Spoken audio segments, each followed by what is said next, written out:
Good evening, everyone. Good evening.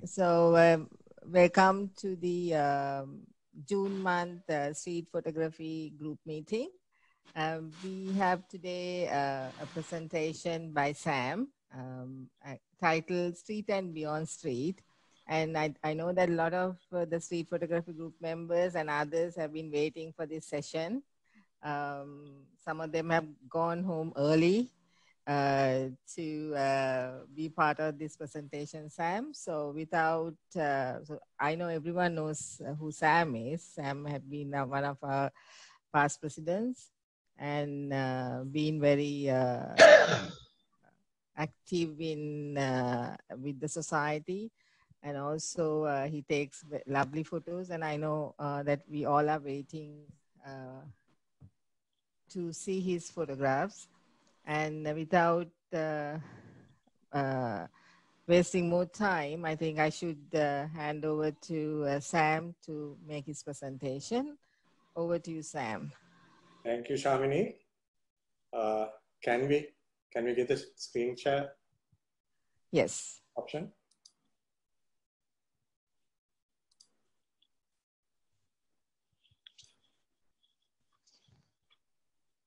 Good evening, everyone. I hope you can hear me. Could somebody respond, please? Yeah. Okay. Yeah, we can hear you, Sam. We can hear you. Thank you. If you wish, you can actually unmute your mics. I would like to hear some chatter going on, but otherwise I will be speaking to a screen without knowing whether anyone is there or not. Well, I have intentionally titled my presentation Street and Beyond Street for some reasons. It's not a mistake, but intentionally done. My first question when I was asked to do this presentation was to find out what street photography is in the first place. Unfortunately, I couldn't get an exact meaning or wording for what street photography stood for, but it was bordering on street. Then we have travel photography. Then we have journalistic or reportage kind of photography. Now, in my case, I do take street photographs, but it has been mostly while traveling. So it is travel photography, but within the street. In my presentation today, I have tried to confine as much as possible what has been taken in the street. But as art photographers, street photography becomes our source of information, our source of pictures for our creative work. So that is one of the reasons why I have called this Street and Beyond Street in my presentation. I have tried to limit the pictures that I'm showing to ones that are not edited, or at least edited to a certain limit only, like color correction and level corrections. There are, and there will be a few, which I will explain what prompted me to put them in and why I'm doing that. Because as art photographers, some of us will have to go beyond the normal accepted norms of corrections or changes to a photograph when we submit for competitions or when we do art photography. So all this has been brought into my presentation, and classical explanation of what street photography has come from what Henri Cartier-Bresson did in terms of finding that decisive or definitive moment in capturing a picture. It can be a play of light, it can be a fleeting moment, but something that happens probably once in a lifetime. I'm not saying that my pictures are going to be that great, but that is where the fundamental street photography explanation or description comes from. Then there is Vivian Maya, who did kind of a reportage kind of a series of photographs. Let me go through these photographs. I have actually put them in some sort of an order, but you will find some sort of disorder as well. I will start with some of the recent photographs. I will mix it with some of my older photographs, but explain why I have done so.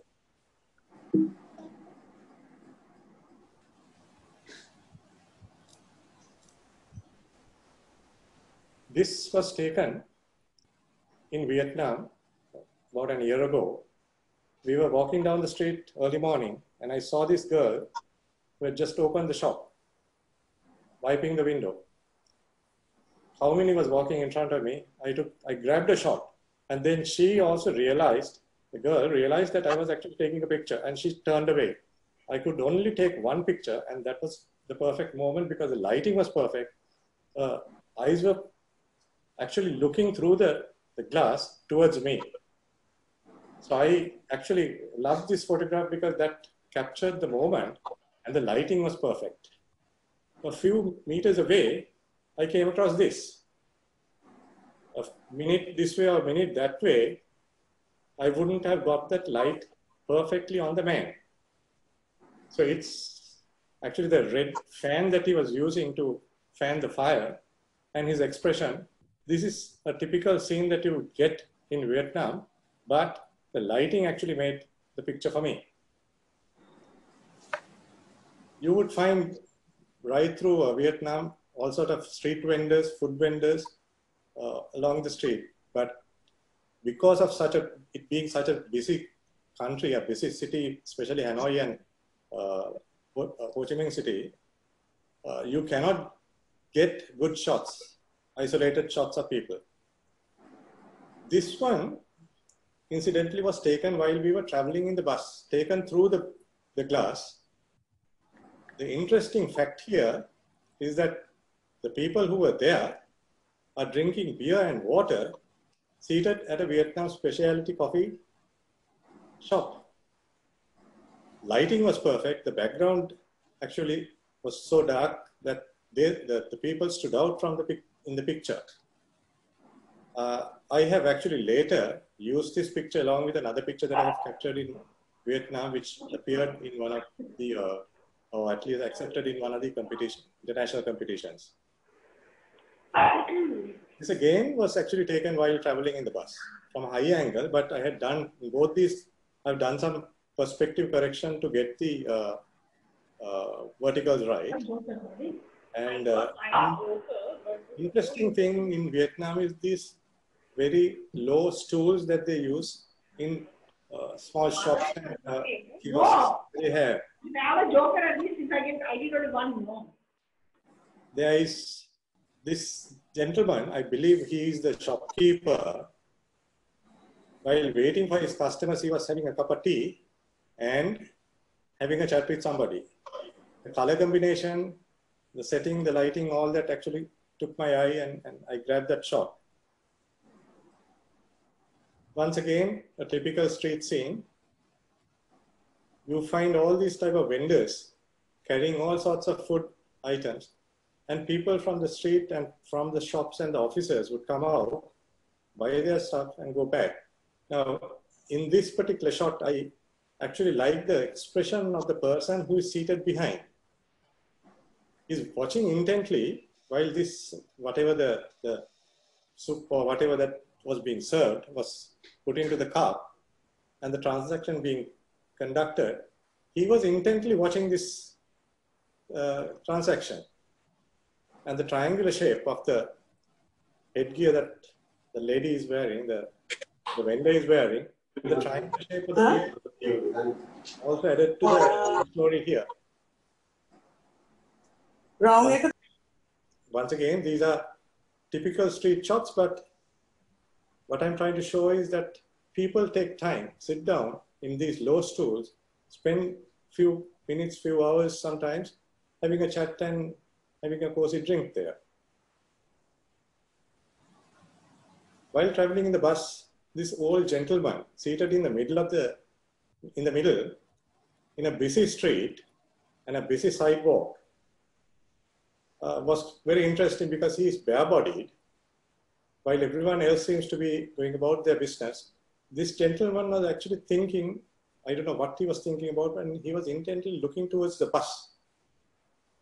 I grabbed the shot, and later when I actually looked at it, it connects up that he seems to be lost in this whole thing of the moving people, the vehicles, the food, and the activities that are going around, and wondering what. I actually like the picture because of that expression that he has in his face.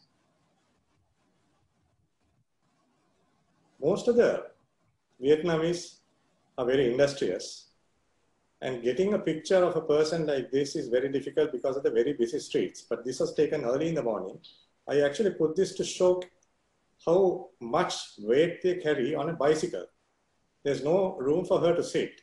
She's carrying probably the entire day's requirement of fruits and the water, everything that is needed for her day's trading.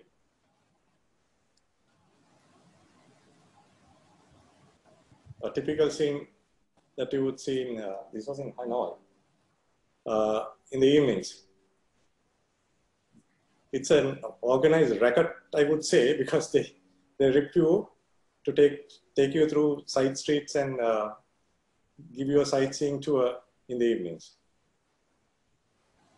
Once again, an interesting fact is that without actually observing what is going on, majority of them were holding their phone, either taking photographs or videoing. They didn't enjoy the moment. I took a risk actually by getting into the middle of the street to take this photograph, and the vehicle that was passing nearly brushed me. Then you get all sorts of vendors like this, once again fully loaded bicycle with all sorts of goods to be sold. Intently waiting for the next customer or somebody who would come and give him some dollars. They trade in dollars as well, US dollars. My wife Kaumini was taking some pictures of this girl. I was watching, and then she came out with this fabulous, she was so thrilled with somebody taking photographs of her. She blurted out laughing, and I grabbed this shot from the side. I like the expression in her face, the way she's actually reacting to being photographed. These are some shots that I took. By the way, these the previous shots that I showed you, the entire series, were taken with the Fujifilm camera. Very limited, very minimal adjustments have been done in these. No sharpening done. Some have been cropped, and I don't lose the details though. Sam, were you shooting raw with the Fuji XT3? No. I haven't shot in RAW with the Fuji because of the processing difficulties. Yeah, very difficult. I download mine, but I can't You get need it. to go through another program to do it. Yes. I haven't also actually put in the EXIF data or the camera data and the program modes and whatever that I have used. Yeah. I didn't want to bore you all with the technical details, but I would like to, if anyone needs to ask any question about a particular picture or any pictures that I'm showing, I have got my the Adobe Bridge working separately on another desktop. I can always bring it in at the end of the presentation so that I can give you more technical details, but I can't remember what f-stop, what aperture, what shutter speed, or what ISO I have used. But it's generally raw, not raw, but large file. Large format JPEG. Large format JPEG. Large JPEG. And these are super sharp images. Yeah. The next few shots I'm going to show were actually with the Canon EOS R. I was shooting actually low light intentionally and trying to check the high ISO capabilities. Now, these pictures which I'm showing you, I have dropped the quality down or the sizes down to about 1800 pixels by 1200 pixels. Because of that, there is a little bit of noise that you can see. But when you look at the originals, there is no pixelation. This picture was taken, if I remember correctly, at about ISO 3200. I can't remember the shutter and the aperture values, but I was testing the ISO capabilities in this. I got the details, I got the color, I got everything coming in perfectly, even at ISO 3200, very low light. This was about, I think, 6:37 in the evening. would anyone hazard a guess as to what the ISO setting in this particular picture and the next one would be? Marcel. Marcel? This was shot at ISO 20,000 with the USR.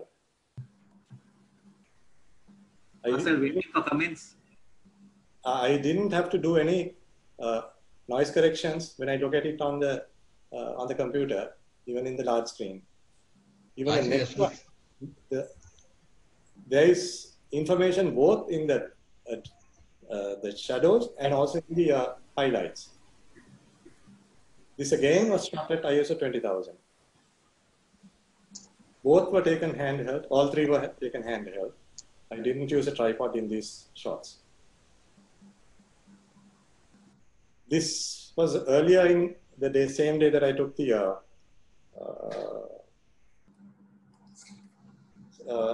during one of our trips for mobile photography to Fort. This actually has been cropped. I think it's about a 40% of the crop from what I have taken. I just wanted to see how much details are there in the picture. I haven't sharpened this. I haven't done anything else other than a slight amount of color correction and level adjustments. The details are perfectly coming out. This is a series of shots that I took in Candy again with the USR, long exposures. Now, there were lots of people walking through this setting, but because of the time that I used to get the shutter open, none of them are visible. But I managed to get all the details coming out and the highlights and the shadows are there. Once again, not much corrections done except the level adjustments and a little bit of color corrections. In the next one, you might see there are a few footsteps or the shape of the shoe appearing, but the people are not there. Once again, Sam, what is the exposure? How long? I can't remember, Hiranti. I can show it, take it later and show it to you because I didn't want to put in all the details because that would take too much time to explain. Okay. Is it with the Fuji or with the Canon? With the USR Canon. Canon. Okay. This is a typical shot a lot of people take of the Queen's Hotel. I also had to take it because that's something that I wanted to always do. I took some pictures in the night and then again early in the morning. It's on a tripod, I suppose. Tripod. This is on a tripod. The few shots that I have shown with the USR of the Dalada Maligawa and the Queen's Hotel are with the tripod. They are on tripod. And then the early morning, this is at about, I think it was about 6:37, 7-ish. Sun was rising. And I actually was attracted by this corridor, which is being used as a pedestrian passage now. And I actually like the way the arches and the flooring and if you look at this picture, there are probably 3 different or 4 different pictures that you can isolate. You can crop them and take it as separate pictures. But I had never seen anybody actually taking a picture like this. I waited for some time until somebody ran or walked through the one on the right, the archway through the right. And there was this gentleman who was walking his dog, was running actually at that moment. And that's why there's a little bit of blur. There is a man there, there is a man in the middle, and there is this group of people walking towards the Dalada Maligawa.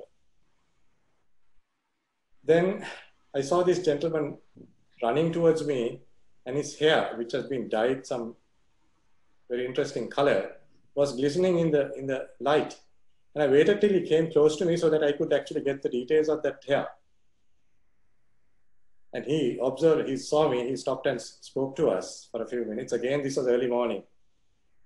And when I turned to the other side, you find this kind of interesting street photograph where early mornings, the vendors who sell the lotus flowers, bring them in their baskets or basins for their daily trade. Light was perfect, as you can see from the shadow, and it fell on his face. What is the lens you have used, Sam? This is a 24-105 f4. 24-105. Okay. Yes. these two sets of, these two photographs that I'm going to show you now were taken a few years back. This is slightly deviating from the street photography, but beyond the street, when you go into various places, you get this play of light and shade. This was taken in Jaffna. This is one shot I grabbed. As I went in, I was taking pictures of the interior, but when I turned back, I saw these beautiful colors and the lighting through the doorway. And this gentleman walked in and started worshipping. Couldn't resist it. Then a few moments later, I moved on to the other side, and I grabbed this. So there is always opportunity to work against the light or towards the light as well. Well, when I went to Texas, here, Sam, I have a question. Why do you say that that's not street photography? Well, this is inside. This is I have gone into a temple, a kovil. So I have gone beyond the street into somebody's premises. So that's in the typical street photography. I would assume that you would take pictures in the street, either of the people or without the people. Okay, that's why I am slightly deviating here, but there are lots of opportunities when you go in. Sometimes a street sign or a board will give you an opportunity to take something interesting. This was in Texas, Alamo, San Antonio. The way they welcomed the visitors to this Alamo city, one of their monuments, no smoking, no photography, no refreshments, no cell phone use, and gender discrimination with gentlemen having to remove their hats. I had to take a shot because no photography means you have to take a photograph of that. Anyway, this is the monument that I was talking about. This was late in the evening, sun was setting. Light was falling on the building, and these people were in darkness, in shadow. So they almost created a silhouette, and the play of the light and shade and the shadows is what I actually am trying to show here. Once again, this is, you can call this a travel shot, but this is the Alamo river walk. Very beautiful setting, very colorful. Apparently there is a 15-kilometer walk here, and the best area is near the Alamo city. This is one shot of that, and then from the other side you get this. So these are not essentially street photographs, but while traveling, taken somewhere down a street. Why do you say that it's not essentially street photography? These are street photographs. It is street photography. These is street photography. Yeah. I would like to see a defining moment to say that it is the typical, what we call the Henry Cartier-Bresson kind of a shot. But anyone can take this shot because that's there to be taken.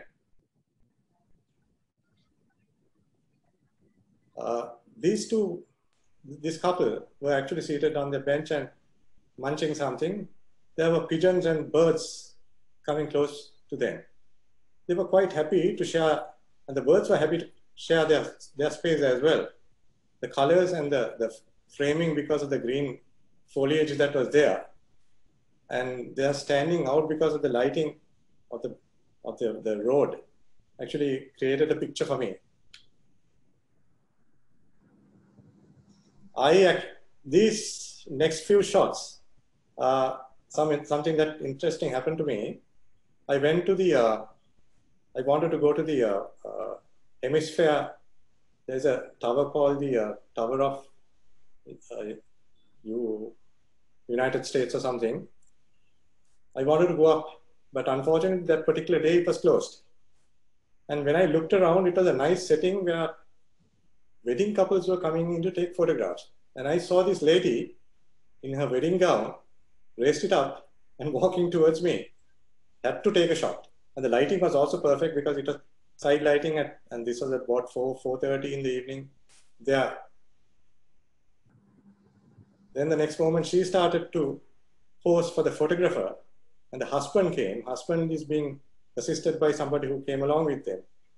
beautiful setting and beautiful lighting, because you get a nice ring light coming in. And I was actually using, I think if I remember correctly, a 7D with a 18 to 200 millimeter kit lens. And even with that, I managed to grab these shots. But the more interesting things happened a little later. The photographer started actually taking pictures at a beautiful location in that area where there was cascading water. And the guy was actually playing almost like a, I thought he was playing cricket,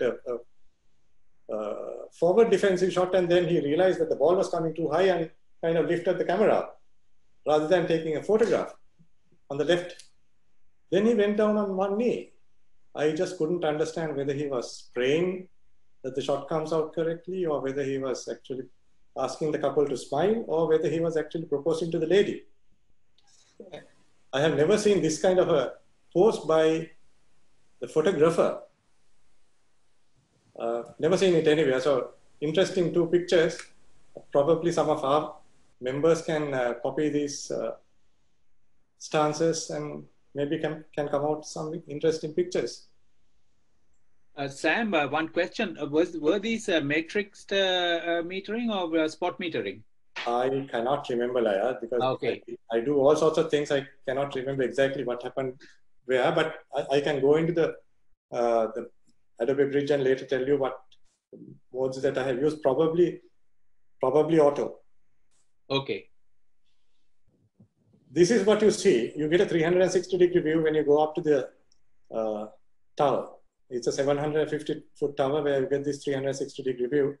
Beautiful, and the sun was setting, the lighting was perfect. And I took a whole series of pictures from there. And then I saw this. The reflection of a couple on the glass, the safety glass. Very interesting, and there was no one walking through. There's a slight distortion because of the angle that I was taking it from, but the number of reflections that you get was amazing. A little bit beyond that, I got this. This actually was displayed at one of the PSSL international exhibitions. Just to reflect the shadow of a group of people on the center wall. Then the following morning, I was doing some early morning shoots, and this couple with their kid on a stroller were walking through, and this black background and the lighting on the family made a perfect picture for me. They were unaware of what I was doing and happily walking through and gave me a few shots to take. This again was one of the pictures that had been exhibited at PSSL and a few other exhibitions. One of my favorite shots, I was actually trying to pan some of the cyclists, and I was panning from left to right, left to right, left to right, and then suddenly I heard this noise from the right. And I quickly grabbed this shot, and I managed only one shot of this person, and luckily for me, came out perfectly. I have done a little bit of correction here.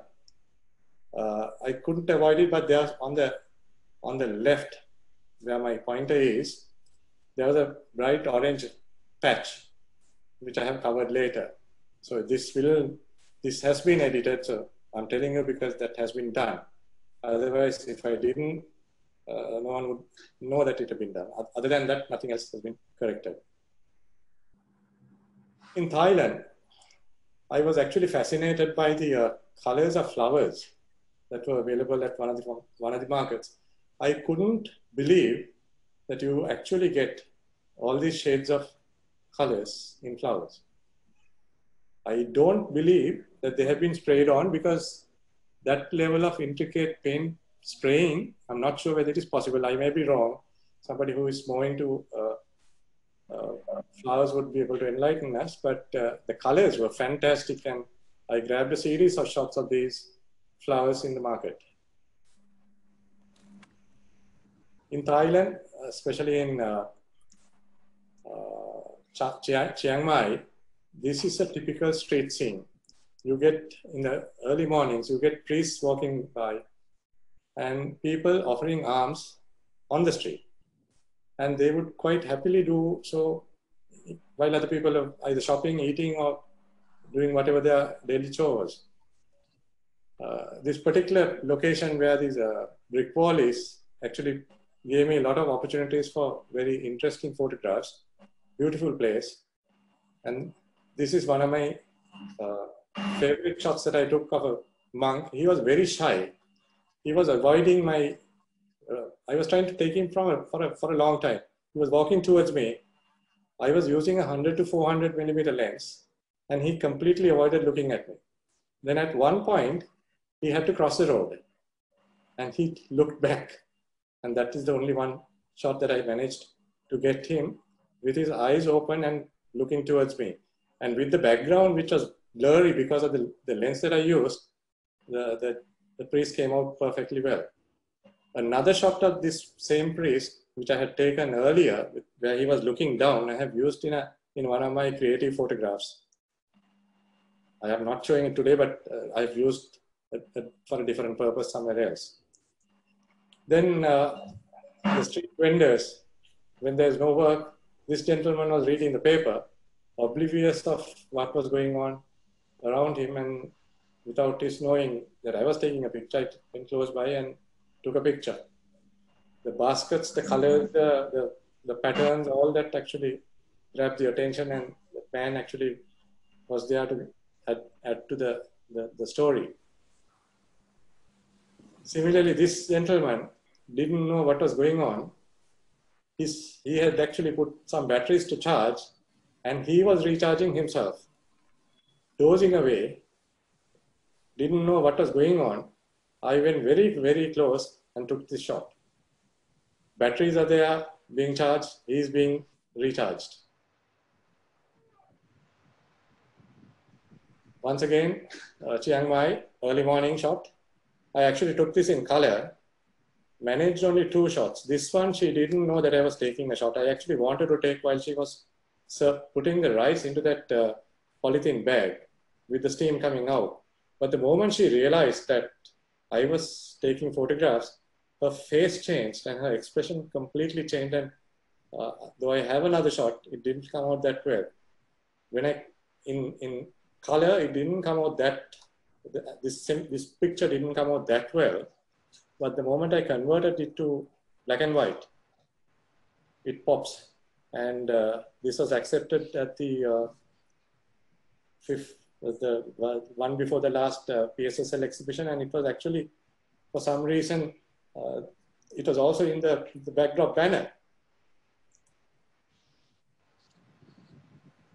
This is a typical picture that everyone wants to take when you go to India, especially Jaipur. What I have done here, I took a tripod with me purely only to take these shots, the long exposures of the Royal Albert Hall.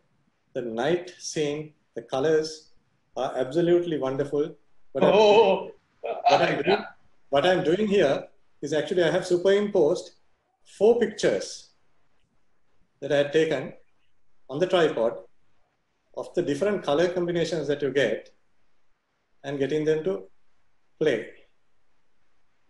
So you get a feel of what actually happens. There's much more color, but because of the, it changes so rapidly, I couldn't grab all the variations. I had taken a longer shot with the vehicles moving in front, but this I showed you, this is something very interesting, very nice, very colorful. If you go there, something you shouldn't miss at all. I think Hiranti has also got pictures of this when you all went there. The entire group would have. I have seen Hiranti's pictures as well, very nicely done. This one is actually another story where we were taking photographs of this little girl and her brother. This was in Mysore. And then the parents left the 2 kids with us and went to the van. The little girl suddenly realized that the parents had gone and she darted towards the van. It so happened that as she ran, I grabbed a shot when the light actually fell beautifully on her face. I've done a little bit of background darkening so that I accentuate the picture of the girl and I highlight her. But other than that, I haven't done anything on the picture itself. This is in Philippines, Cebu. They are private public transportation. They are very, very colorful. I just put these two to show you the colorfulness of the vans that they use for transport. Absolutely stunning. Very, very different combinations in terms of the way that they paint them. This is, I actually wanted to show this, but insert another picture, I forgot that. You have heard of the Magellan's Cross, probably. And this is the church near the place where the Magellan's Cross is. And these ladies are actually selling candles. Now, unlike in Sri Lanka, they don't come and hassle you to buy candles. What they do, they get into a bunch of a group and they start praying. And keeps on praying and chanting and doing various things. And people would come and buy from there. Very different and very interesting scene. I was traveling, after having visited there, I was traveling in a car and the car stopped for a traffic light.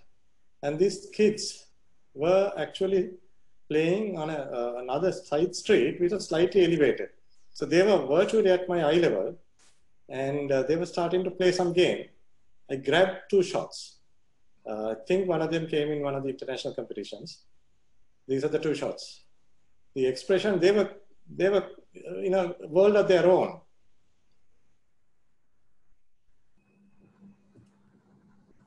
This is again, in my way of looking at it, beyond the street.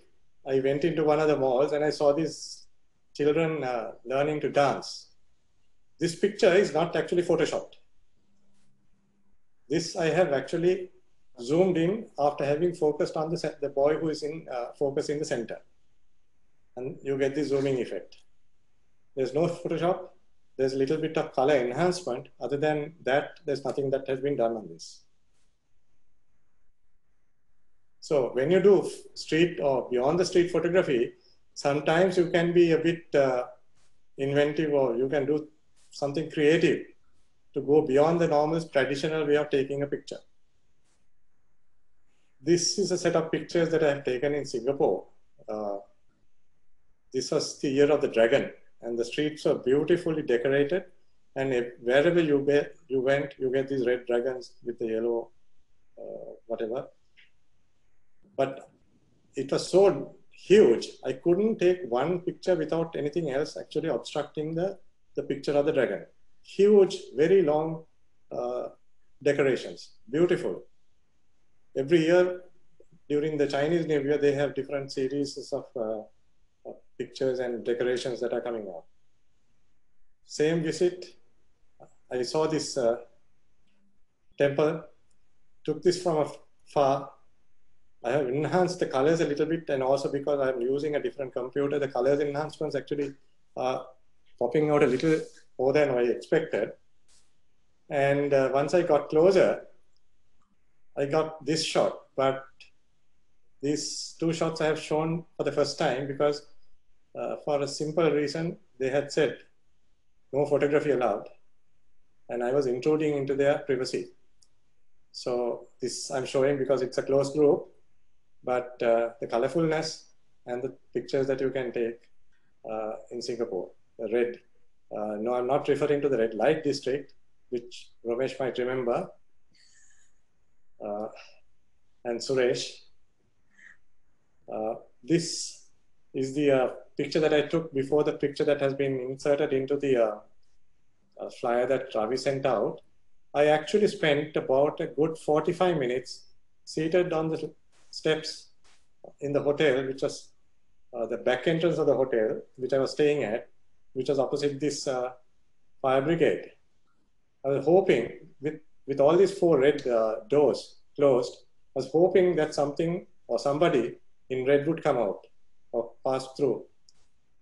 So I waited, then this ambulance came out. waited a little longer, and this gentleman obliged in a red t-shirt. So sometimes grabbing a shot might not work. You might have to spend a little bit of time in waiting for the shot to happen. If you're lucky, it will happen. This is in Frankfurt. I had a series of pictures. I had a couple of hours to actually spend because my room was not ready when I went there. And I was doing just a street, walking down the street, looking at various things. I was on a footbridge and I saw this setting, people walking along this paved way. I waited a little longer and I took this shot. This actually is the first international exhibition acceptance that I have had. And if Mitra could remember, his comment was, we thought this was one of the foreign pictures. It was foreign, but taken by a local photographer. This again, same location, a different day, but I went back a couple of times because I thought that setting was giving me a lot of pictures and got these. There were a few more. Now, these two pictures and a few more, which I took of the same setting, have been accepted at different international competitions. I haven't done anything other than cropping to some extent and maybe a little bit of color correction. This is again in the same vicinity, beautifully arranged walkway.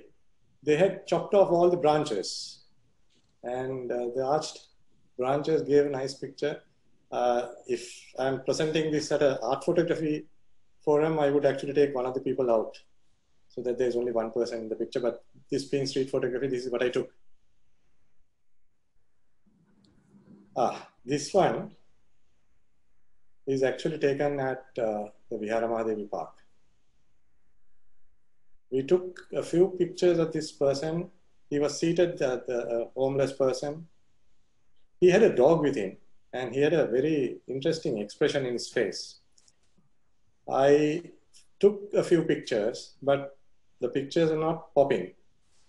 But thanks to Photoshop, you can do various things. And this is what it ended up as.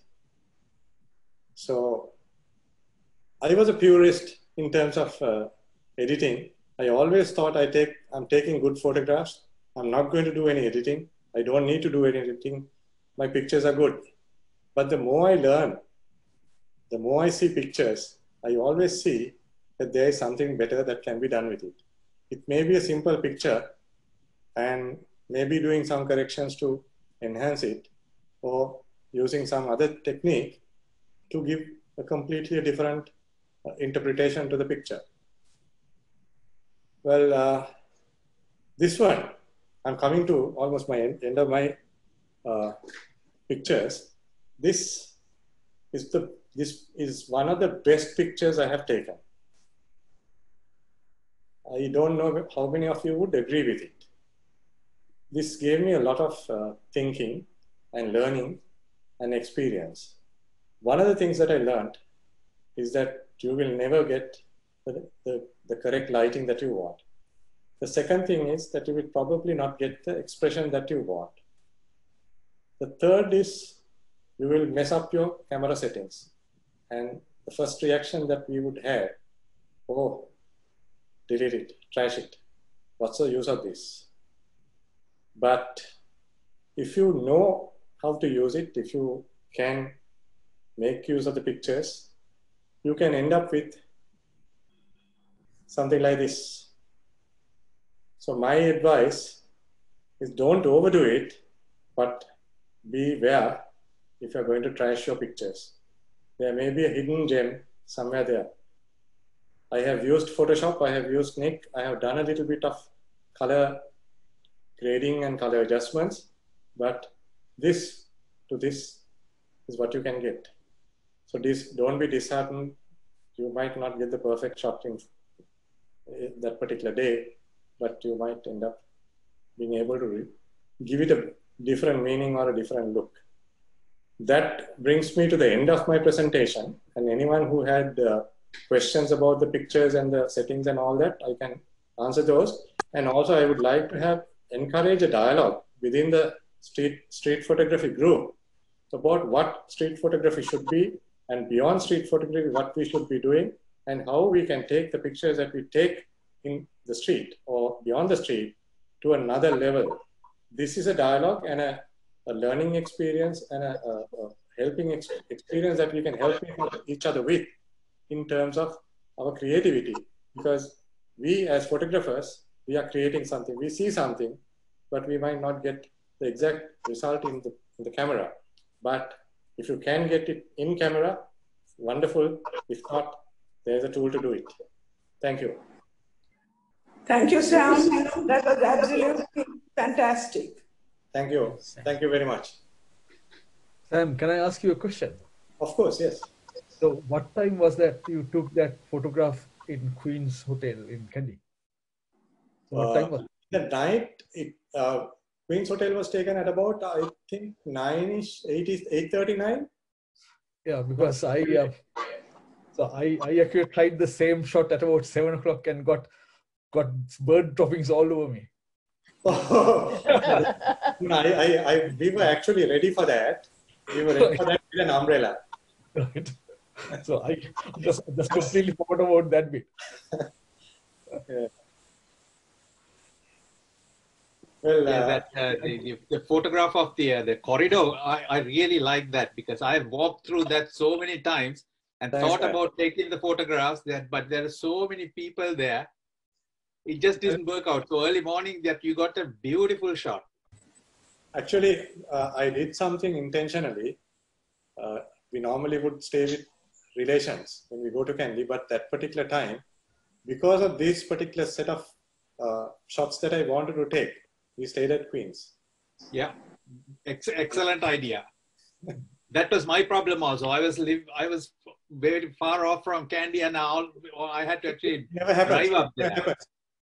You know what the shot that you want to take, but you're never there on time. So sometimes you got to take that. It will hit your purse, but what to do? Yeah. There's another question. Sure. You had taken a few shots from a traveling bus, right? Yes. How did you avoid the reflections of the glass of the bus? It's a very, very tricky, difficult thing to do. You have to take it at an angle so that the reflection, if you take it straight, it's going to, or straight or almost straight, it is going to come back. So if you take it at an angle, if you point it downwards, if you point it at an angle, less chances of that happening. Yeah. It probably could be there. Depends again on the angular light that is hitting either the subjects or the glass. Yeah. Yeah, I have had, I tried different things. And one of the things I tried was actually the two actually you suggested. And what I did was also buy one of those flexible the lens covers. So, and I actually pressed the lens against the glass. I actually have bought one. I haven't still tested it yet. Sometimes it works, sometimes it doesn't. Maybe. The vibration of the vehicle will come onto the camera, because if you are pasting it against a moving bus. It's a rubber. So the rubber will isolate. It's a rubber thing, Marcel. Yeah, but still it picks up the vibration, I think. Alice is perfect. Here it is actually. Yeah, I know. I have got one of those, yes. Yeah. So recently high shutter speed, it doesn't. High shutter speed. If the vehicle is moving, it will be difficult. Yeah. But most of the shots I have grabbed are actually when the vehicle has stopped for a traffic light or whatever. Yeah. Sam, can I ask you a question which is relevant to the new. Now, for street photography, do you prefer a mirrorless camera over the normal big DSLRs? Yes, I would say yes. The reason is, one, the size is smaller. Exactly, yeah. Right? Size is smaller, so you will carry less weight. The downside is about the battery life. Street 3 probably gives me about 230 shots to 250 shots with one full charge per battery. So I carry three batteries with me. Yeah, I also do carry 3 batteries, yeah. Yeah, and only disadvantage I had with the Fuji, because I have only one body and two lenses, so I had to keep on switching the. That's the problem. You should, that's not the problem, but I didn't want to invest in a second Fuji body just to overcome that. And it requires less editing on the Fuji. Fuji actually, my honest opinion, in terms of sharpness, it surpasses most of the other cameras that I have used. Exactly, that's why I know. Including the EOS R in terms of sharpness, but there is a reason for it. The Fujifilm camera does not have the anti-aliasing filter, so because of that, straight out the camera it is sharper. Yeah. And the color rendition is actually almost perfect. Yeah. You don't have to do much color correction.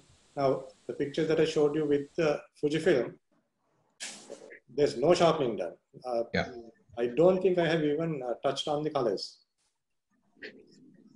It's just level adjustments. When it comes to the EOS R, color is perfect. Colors are perfect, but the sharpness compared to the Fuji is less because it has the anti-aliasing filter. Yeah.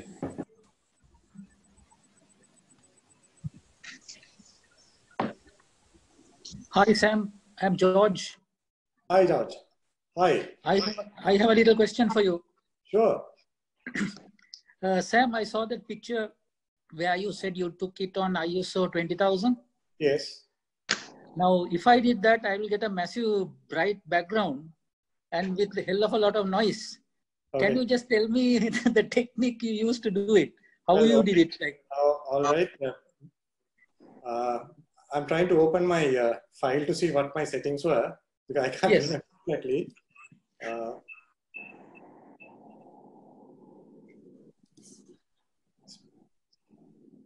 The settings were ISO 20,000. Right. Aperture f4. Right.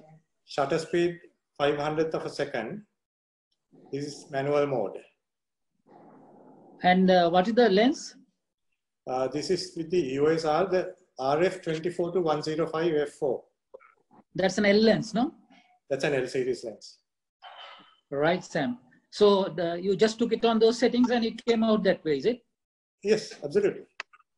Fantastic. Great. Thank you, Sam. Thank you very much. Thank you. And it's a brilliant presentation.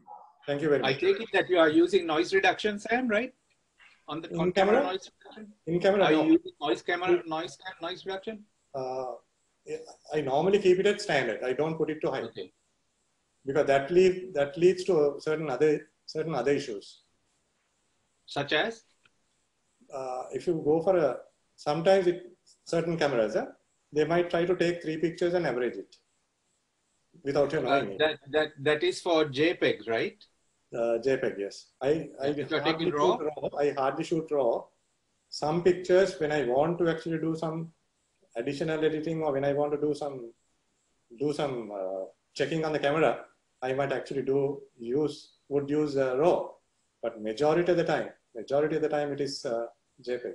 Because JPEG, I'm not going to fit billboards. So for my purposes, JPEG is good enough. And with the ability of using Nick and the Photoshop to extract details, if the details are there, then it's good enough. Yeah. Hi, Sam, it's a very, very, very interesting presentation. Very, very nice photographs. Really enjoyed it. Thank you very much. And can you tell me what is the advantage of shooting JPEG compared to RAW? Is there any added? Well, there are lots of advantages in shooting RAW. Yeah, that's what everyone says. But the purpose of you shooting at JPEG, what is what is the reason? Well, my purposes are basically for social media sharing and maybe to submit for an exhibition. Okay. And the picture that you get out of, we'll say the Fujifilm, the file size is about 30 MB JPEG. Oh, okay. And on the Canon EOS R, I think it's about again 30 or something higher than 30 MB. Yeah, those files are big enough, and I would be actually reducing the file size rather than enlarging the file size. The advantage or the disadvantage in using JPEG is if you lose details, you might not be able to recover those. So the answer to your question is, if you want to get details in a place where you're going to lose details, go for RAW. Okay, thanks. But otherwise, you might be able to manage with JPEG. You might be able to, but some people swear by RAW and they will shoot RAW. You have to have 3 times the storage capacity. Yeah, definitely. You have to do a lot more editing, because straight off the camera, it will look okay. Yeah. The moment you put it in the computer, it looks flat. Yeah, true. Right? True. Because the EXIF file data is not being brought in here. So you have to do a lot of corrections. Yes. Okay, thanks. But very, very interesting. Nice collection of street photographs. All your street photographs are wonderful shots. You know, for me, when you were talking about street and beyond, for me, what I understand about street photographs is any place. I mean, it can be inside a building, or it can be inside a corridor, whatever. Any place which is accessible for a general public. If you take a photograph there, it's a street photograph. That's what I feel. I mean, yeah, it's actually open for interpretations, because there's no, Ravi can correct me if I'm wrong on this. I have not seen a proper description of what street photography should be and what are the limits of what a street photograph should be, where the boundaries are. Whereas I haven't seen any competitions where the rules can be read. So in that context, I would think in the street is street, right? Anything beyond that can go into the travel or photojournalism or reportage kind of photography. The interpretation here is that you don't add, you don't remove, and it should look natural. It should give the feeling of the street. You may not. It's not essential to have the people in it. That's my interpretation. Okay. Ravi can add to this. Yes, Sam. Correct, Sam. Yeah. It's different according to individual.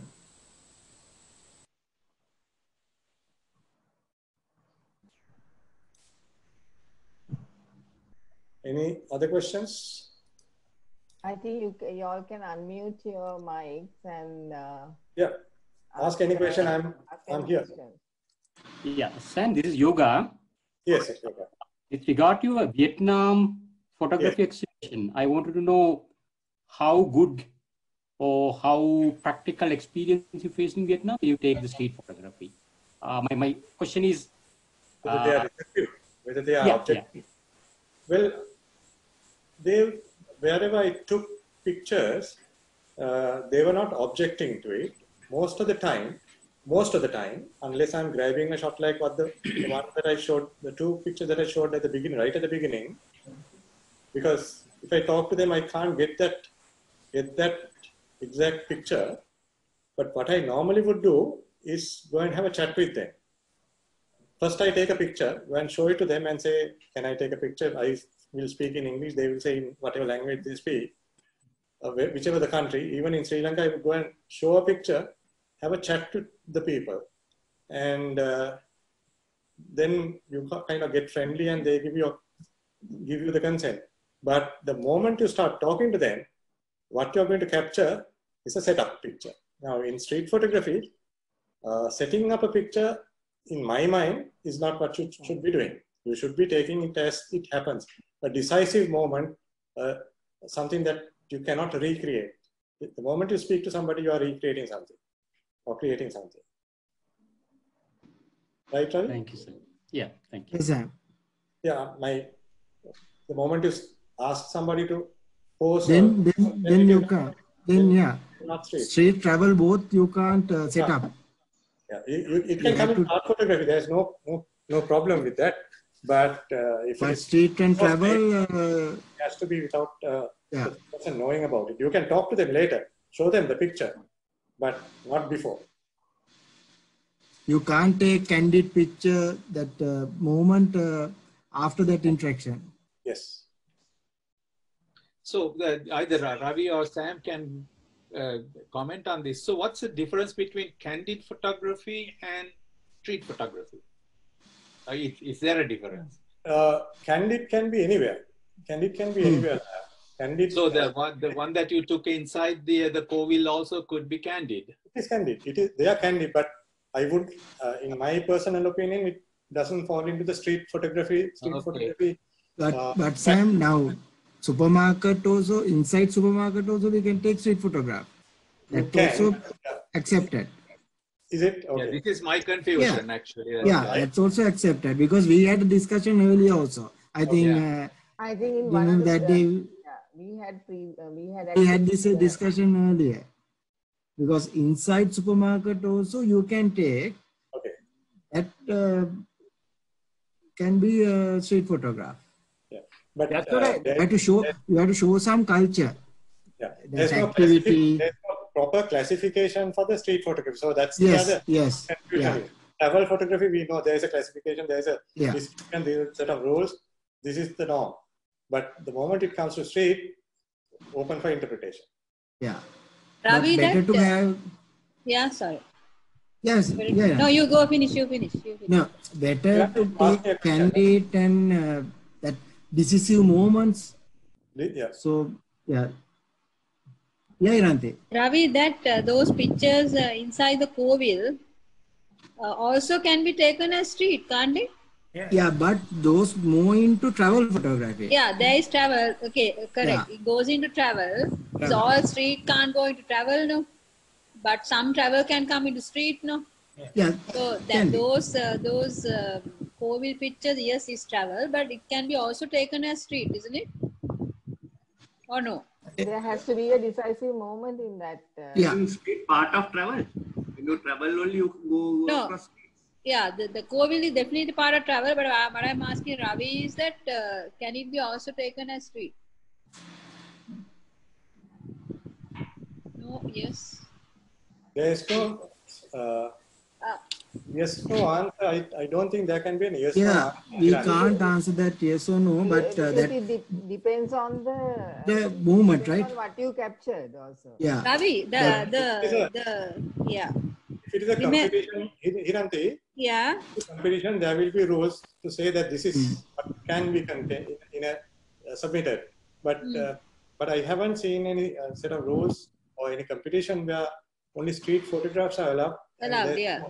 There's nothing which can guide us as such. Yeah.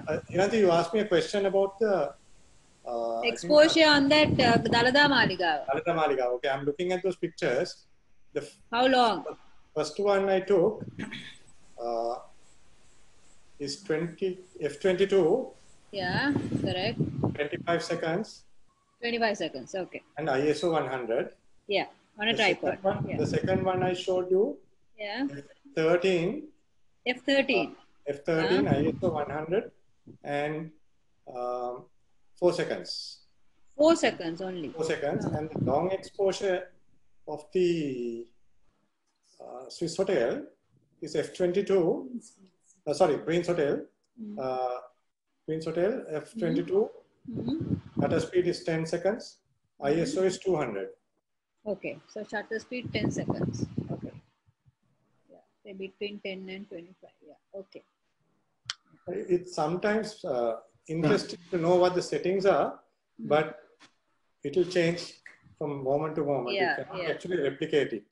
Yeah. So it's interesting. The interesting thing is to know the technique, but the settings, exact settings, you'll have to manipulate every time. At that time, yes. So the Dalada Maligaon first one was 25 seconds. This hotel is 22 or 25 seconds. Yeah. Especially when it comes to this slow shutter night shots, it all depends on that moment. You know, whether sometimes what we do is to increase the duration. You increase reduce the aperture as well. You know, you reduce the aperture so that you can increase the duration to make it more, longer. Yeah, but then you will not get Roshan, the details. If it's a wide angle shot, you will miss out on the details. Yeah, in that case, okay. But if you want to get this light trail, the traffic light trail or something, then you need a longer, longer. Long exposure. Yeah, in that case, you reduce the aperture as well. Increase the aperture as well. Increase the aperture, increase the aperture, not reduce, increase. No, increase the aperture. Make it 20 longer. Yeah. There's a confusion here. When you say increase the aperture, it's f4 or f2.8. When you reduce the aperture, it's f22. It's a confusion. 1/2. Yeah, one mistake I made in Dalada Malika and also the Queen's Hotel was that I actually took an ND filter and I forgot and left it in the bag in the room, and I took it without. So if it was with that, I could have even gone for a longer exposure and got a better result. But it completely missed my mind that I had the ND filter. Yeah, these words, they say street photography does not necessarily necessitate the presence of a street. It does not necessitate the presence of a street or even the urban environment. So you can take shots of nature from a street, I suppose. This is from the Wikipedia, is it? Wikipedia, yes, sir. Wikipedia is actually somebody's interpretation of something. There's not. Because tomorrow somebody can change this. So it is not gospel truth. Ravi, do you have any definitions from a competition? Now, street photography normally very similar to travel photography. I think I have one minute. Oh, Ravi, in travel you have to show the location. You have to location is very important. Ravi, according to the Google, travel photography is about landscapes and people, nature, animals, and all aspects of travel. Street photography is part of it. Street photography is more about shooting daily life situations, showing the expressions and real atmosphere of a city, place you are living. Does it say only city? You can be in nature. City. It can be a city, place you are living or visiting. Is street photography. I think this is the dialogue that I actually wanted to have. We have to, as a group, we have to decide what the limits are and work within certain limits, because otherwise we may be actually, because this is bordering on the travel and the journalistic photography, we might be actually encroaching onto the wrong side. But in my mind, there has to be a decisive moment that has to be captured to make it impactful.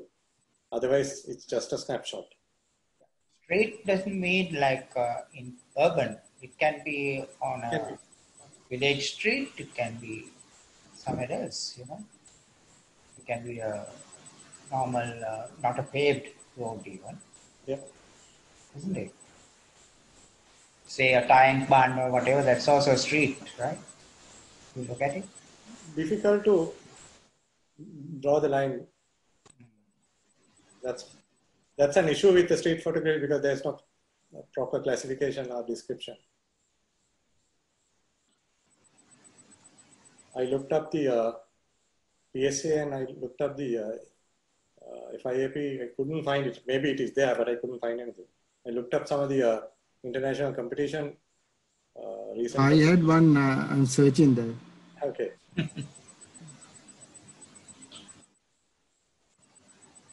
Hello, Sam. I'm just going to go to sleep, okay? Okay, thank you very much. Okay. Thank you very much. See you. Thanks for joining. Thank you. Thank you.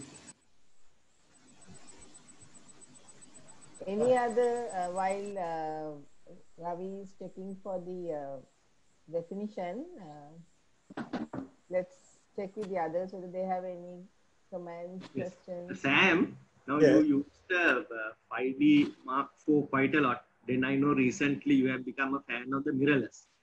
Now in street photography, a lot of people are going for Sony because they say of the size and all that.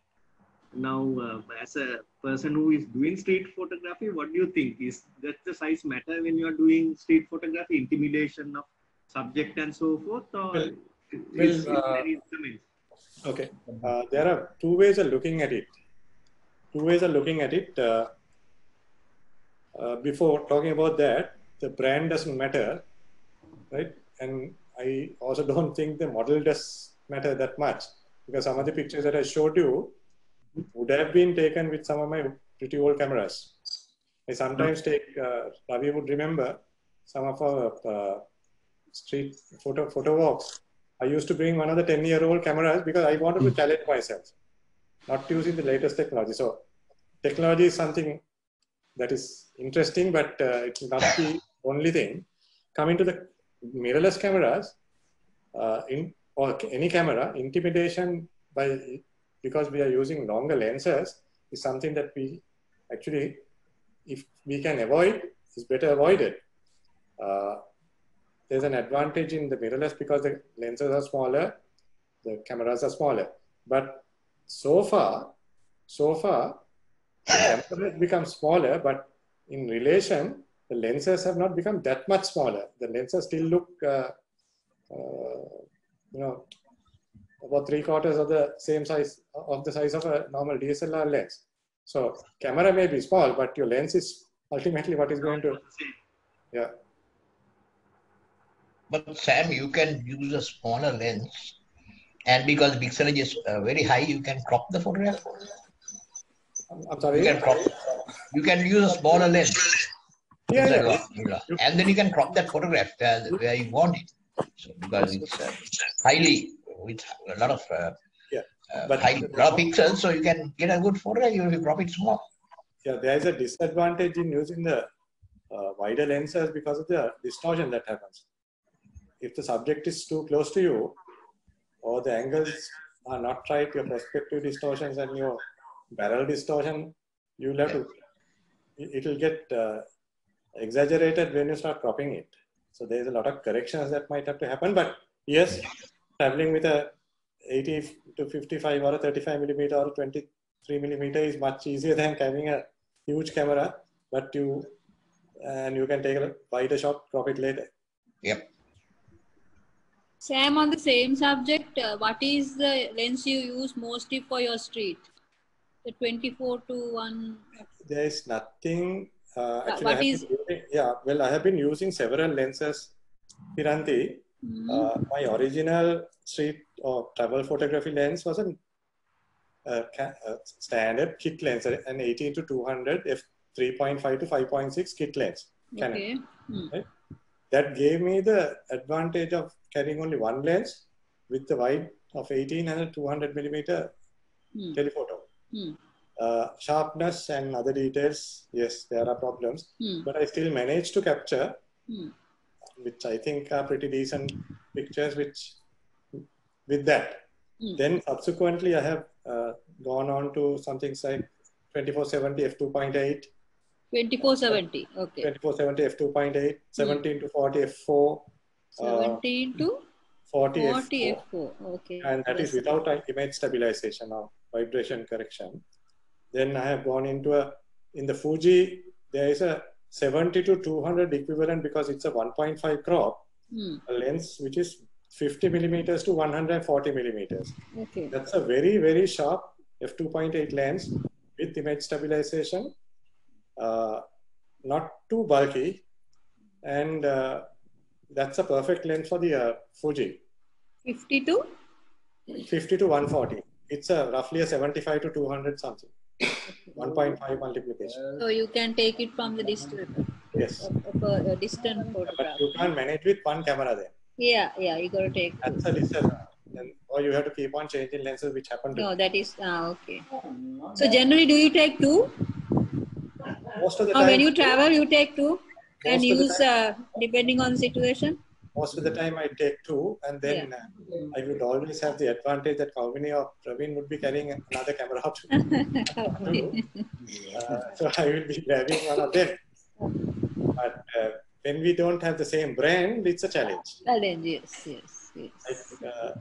What happened in Vietnam? I carry the lens culture street photography competition guideline. Oh, what does it say? What comes to mind when you think of street photography? For those who love the classics, Henry Cartier-Bressol's romantic black and white photographs might flash before your eyes for others, for your favorite account or hashtag or Instagram. In second para, the both aesthetic approach, street photography has expanded and involving so much that it can be difficult to find a singular definition for all of the street-based images being made around the world today. In our brand new guide, we embrace this diversity with open arms. This is a lens culture competition. They issued a guidebook, 86-page guidebook. You can download this. Okay, third para ke bana तीन Ravi? Third para you have to download and see. Okay. Third para. Yeah. Download your free Culture copy. photography. I'll give you the tools and inspiration to harness your own unique perspective from the street, wherever you are, or however you define them. So this is a last year competition guideline. So it's up to us Street to photography. define. Ravi, so is it up to us to define?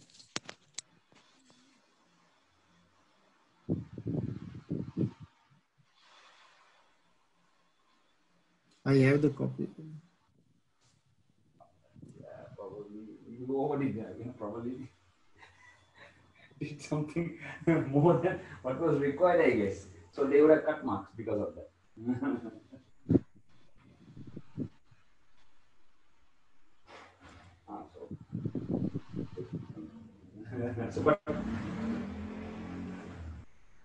So yeah, it was not a surprise. I mean, for you getting A or A plus is not a surprise at all. I mean, you should be getting like 100 and if it is 100, you should be getting over 120 or something extra bonus as well. Roshan. Hold on. All right. Hold on.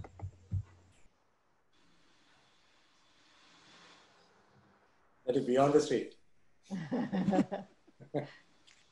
So anything else? Hello. Only 13 left, I guess. Right? Yeah. Yeah. Yes, we can. Yes, we can hear. Can. No, because we called you because we heard something beyond street. We heard other noises. Seriously, I was on a call. Suddenly I received a call. Seriously, but it was mute, no? No, it was not. No, I just unmuted it. I did it for you. Okay. Okay, sorry. No problem. Any other? We have Dhyanti, Ranmali, Mohan, Naomi, Mahin. Mahin, our new member for Street Photography Group. Hi.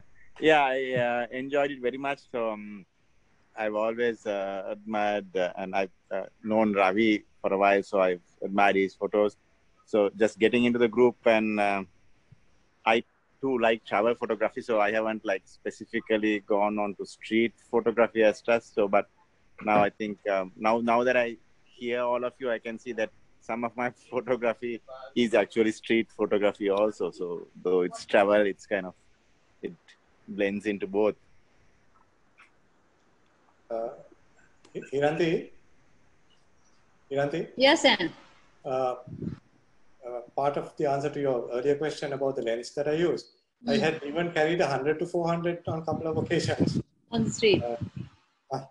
To once, when I went to Thailand, I took that and I managed to grab some good shots. Yeah. And Distance shot. That priest you said was 100 to 400. I used 100 to 400 even in India, and some of the shots I took of the Taj Mahal actually came out very well because I managed to isolate certain things and also give a completely different perspective there. Yeah, you have a point there. Better than the 70 to 200 also, no? Because it can isolate it even further. Yes. And another thing that we can try is actually not essentially just taking the picture as taking a picture per se, like what I showed you, the zooming effect. Yeah. I had another picture which was in the presentation, but I removed it later. you know these cane dancers in Peraharas?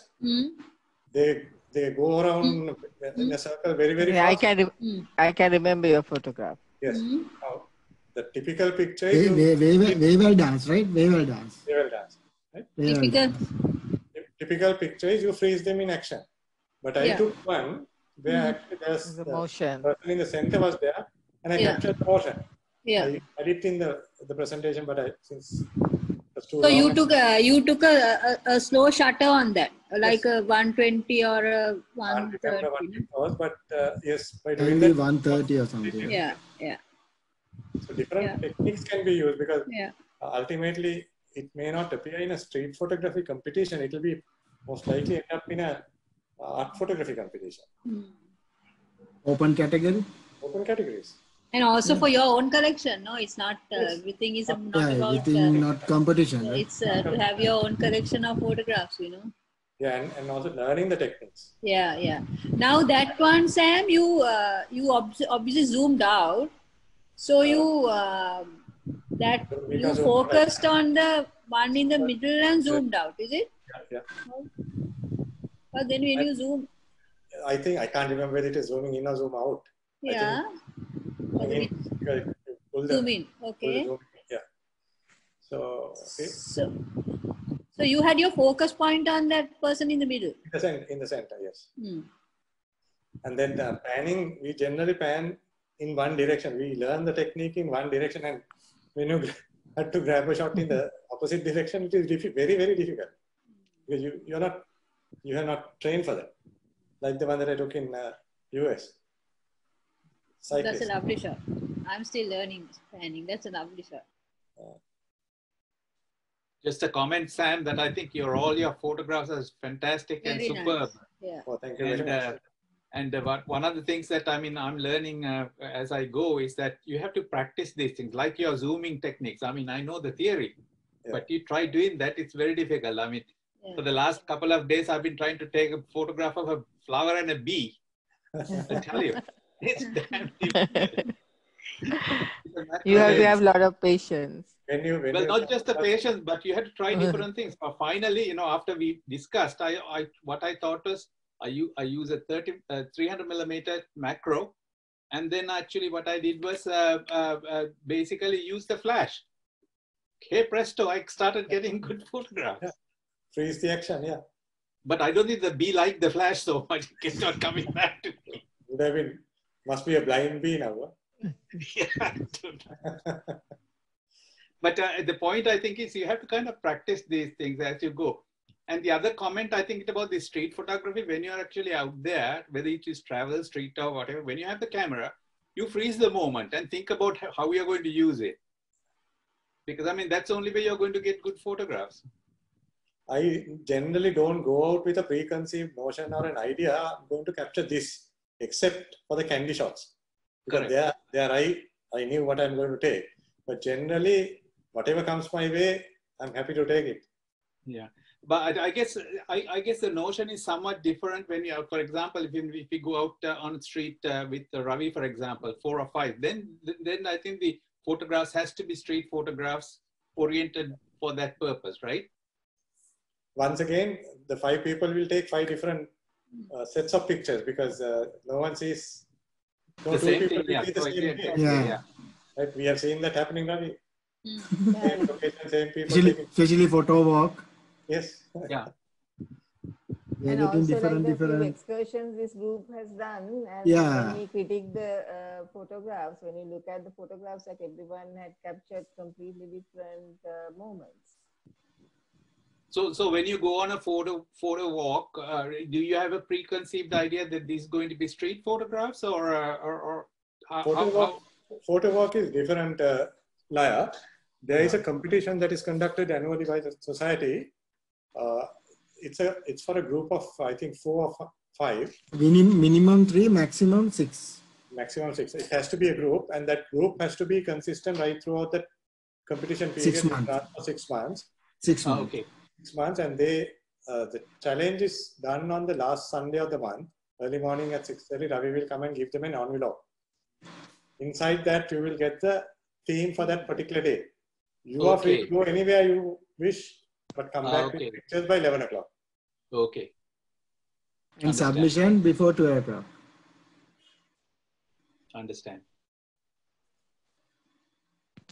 So that is different to the excursions that the street photography would go. So then you decide on a location and then the team will go and it will be mostly the street, or if you capture something else on this happening on the street that can be used for the art photography, that also can be done. I guess I have not been challenged this way for many. I mean, I just go and take the photographs.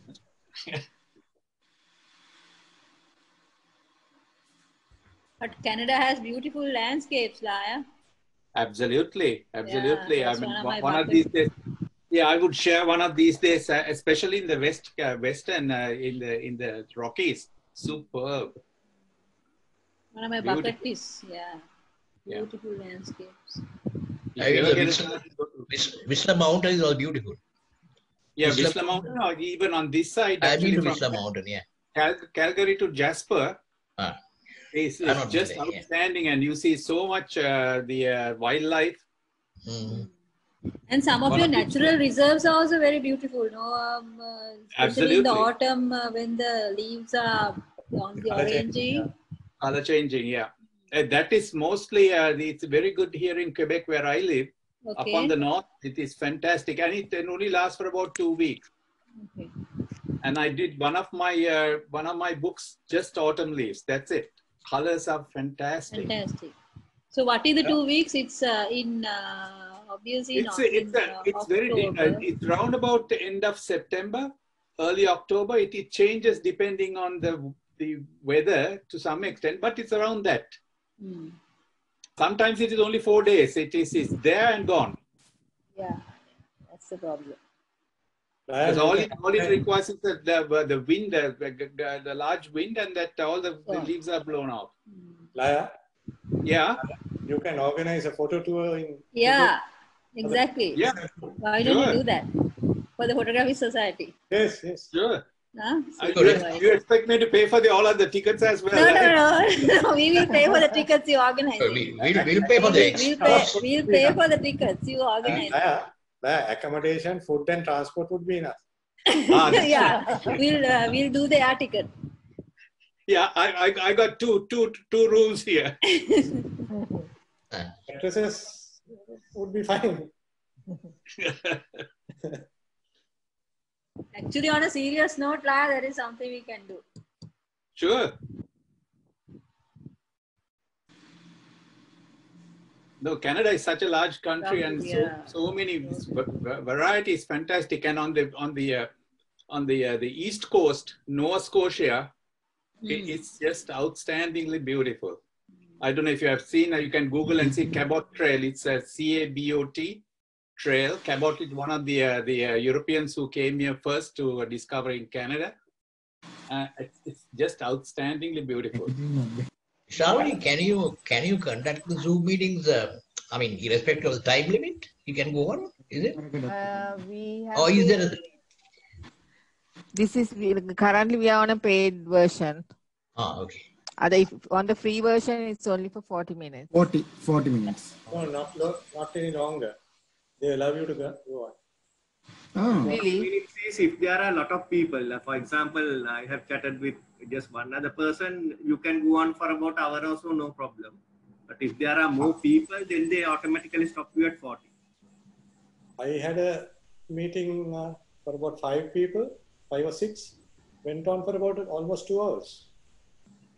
I think we tried that with our EXCO meeting, but within 40 minutes we couldn't. The very first one we tried on free version and we couldn't go on beyond. Probably they became generous afterwards.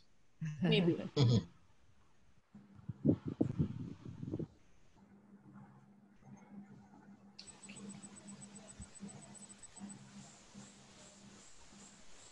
Chris, do you have any comments, questions? Nice to see you.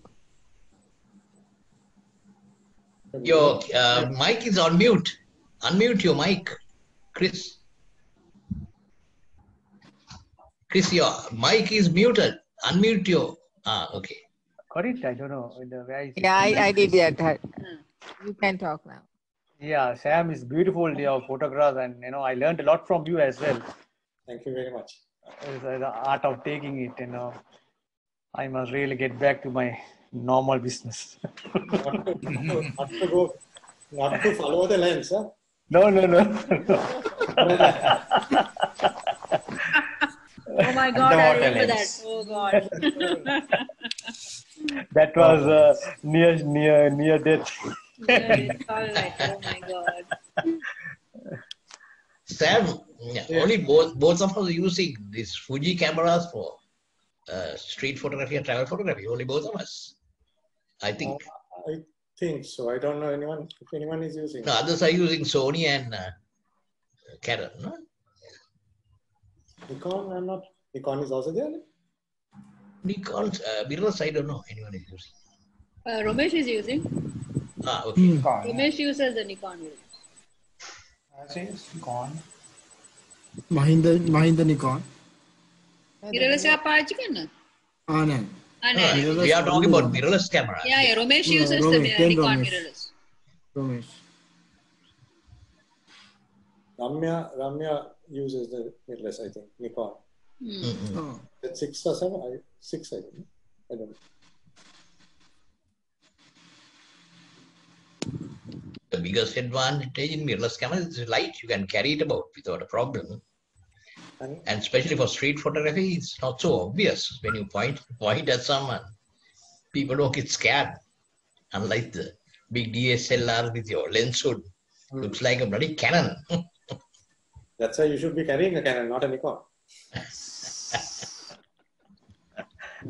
Yeah, I seriously considered about a Fuji mirrorless at some point, but has not committed yet.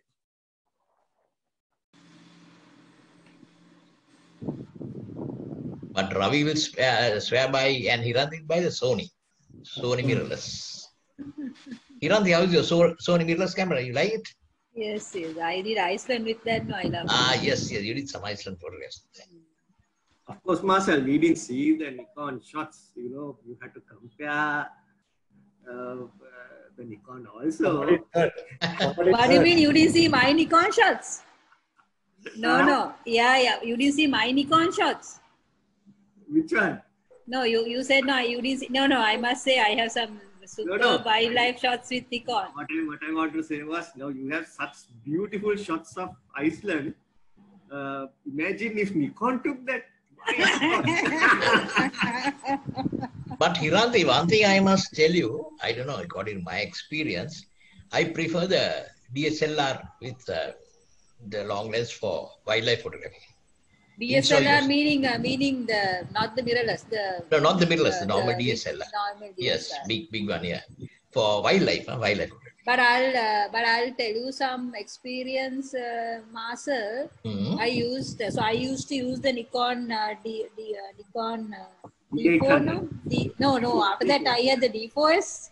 Yes. The super. Yes. I actually really loved that camera, and I used the 600. But I also took the how I got hooked on to Sony was I one day took the Sony A9, which has a shutter, so it has 3 levels of shutter speed with the 100 to 400 lens.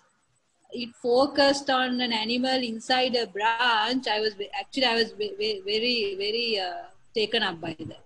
That was one of the decisions why I decided to switch. Superb. I found it very fast focusing. I'll show you that particular shot I took. It was inside lot of branches. There were a lot of branches in front. I just saw the leopard and I just focused. It focused amazing. There were 2 leopards there, no, Hiranti? There were 2 leopards and the carcass. The mother and the cub and the carcass.